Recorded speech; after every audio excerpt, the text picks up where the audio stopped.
Hello, this video is going to be on Algebra 2 IXL topic N4, Simplify Rational Expressions.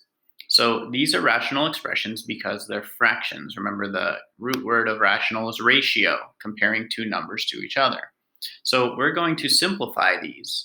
Now, what we're trying to look for is we're trying to look for similarities between the numerator and the denominator so that we can cancel or eliminate something on top of something that's on bottom.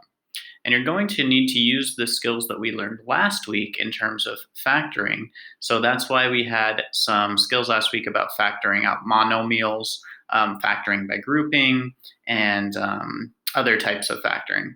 So here you can see on the top and on bottom, there's a lot of similarities between the numerator and the denominator. Now, if you look on top, there is something we can factor out between these terms. Both this first term and the second term have a y. So we could rewrite this as y times 9y plus 4. You see why? Because y times 9y would be 9y squared, and y times 4 would be positive 4y. Now we have the same thing in the numerator and the denominator, right?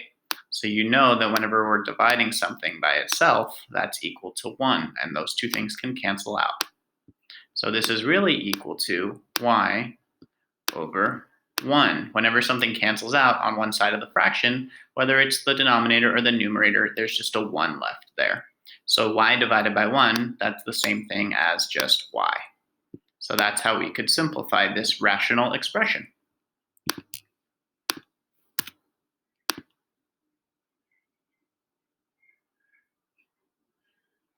Okay, this one's very similar, right? Let's keep going, find some new ones. All right, this one looks a little bit different, right?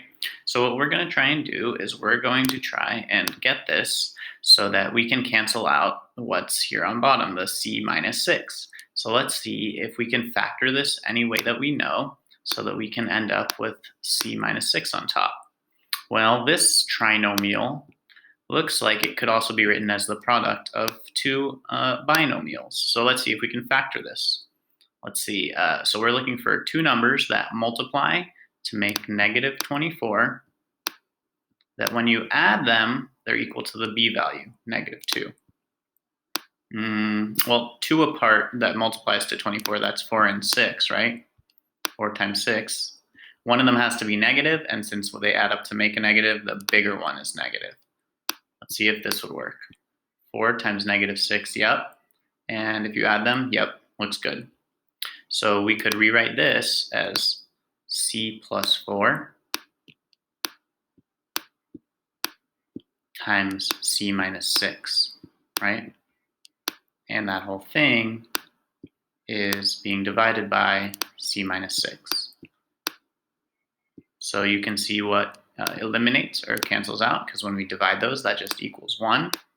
So this is the same as c plus 4 on top and just 1 on bottom. And when we're dividing by 1, we know that's the same as just the numerator. So our answer here will be c plus 4.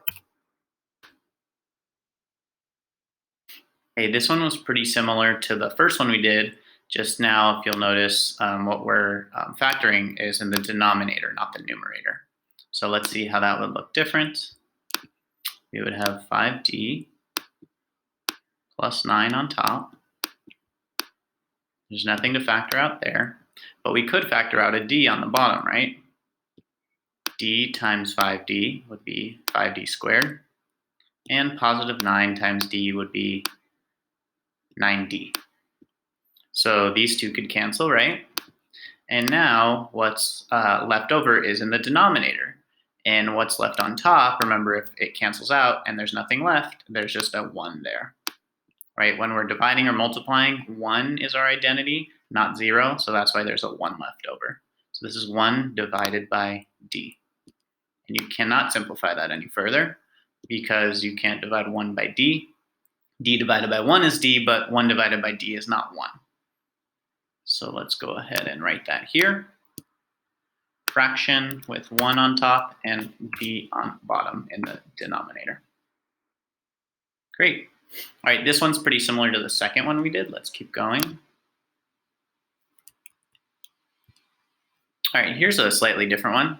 Well, let's see, what can we cancel or reduce here? We have 11d cubed g on top. So that's all being multiplied. There's no signs. So it's like 11 times d cubed times g. And on bottom, we have 44 d cubed times g. So remember, we're looking for anything that's the same on top and bottom so that we can cancel out. Well, g divided by g, that's just 1, right? And d cubed divided by d cubed, that's also 1. And what's 11 divided by 44? Well, both of these are divisible by 11, right? So if we divide this by 11, we just get 1.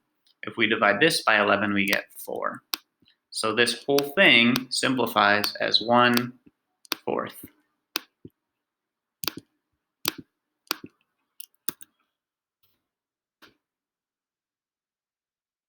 All right, again, here's one where we can factor the trinomial, and then hopefully we'll be able to get -14. Let's keep going. This one looks a little bit different. This is one where we have to use the concept of difference of squares or factoring by grouping. So let's go ahead and look for the pattern here. So on top we have 36k squared minus 49. And in the denominator, we have 6k minus 7. Now, do you see how the numerator, the number on the expression on top, is larger? Like these numbers are bigger and it also has a higher degree. So we're going to try and factor the top and see how we can do that. Well, if you look at this, what do you notice about 36k squared and 49? Those are actually both perfect squares, right? 36 is 6 times 6. So if you wanted to write 36k squared as the product of two numbers, that would be 6k times 6k, right? That would give you your 36k squared. And this was in the skill, I think it was I.4, factoring with quadratic patterns. I'm not sure if that was the number, but it's called factoring with quadratic patterns. So here we have 36k squared minus 49. Well, -49, how do we make that? You have to do -7 times +7, right? That's the only way to factor it. And if you'll notice, this is a special case. This is called a difference of squares, because difference, you're subtracting, and these first and second terms, they're squares. Notice you wrote the same thing. You wrote it twice, just the sign is different. So when you have this divided by 6k minus 7, you'll see that those will cancel out, right? And you'll just be left with this divided by 1, which is just this. So the rational expression simplifies to 6k plus 7.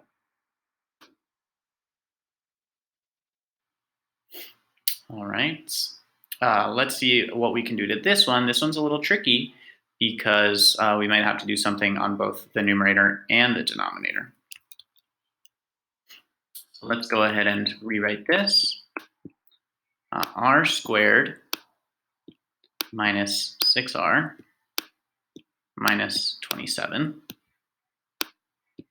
And on bottom, 11r plus 33. Well, let's go ahead and factor the top first. This is a trinomial, so we can probably write it as a product of two binomials. And the first, we're going to have an r, because it's r times r makes that r squared. And now we're trying to think of two numbers that when we multiply them make -27, but when we add them make -6. Well, the only way to factor 27 is 9 times 3. And if the 9 was negative and the 3 was positive, that would give us -6 when we added them. So this must be r minus 9. And this must be r plus 3. Now remember, the whole point of this is to try and simplify this.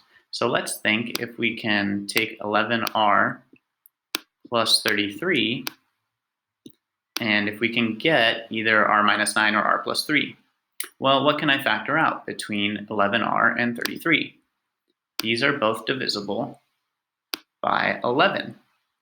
So if I factor out an 11, I'll be left with r. And 11 times what makes 33? That would be positive 3. And look at that. That's going to allow it to cancel. The r minus 9 is still going to be there, but the r plus 3 will cancel with the one on the bottom. So once we cancel those out, this is all that's left. So my answer would be r minus 9. I don't think I need to write it in parentheses because there's nothing else on top. On bottom, I would have 11.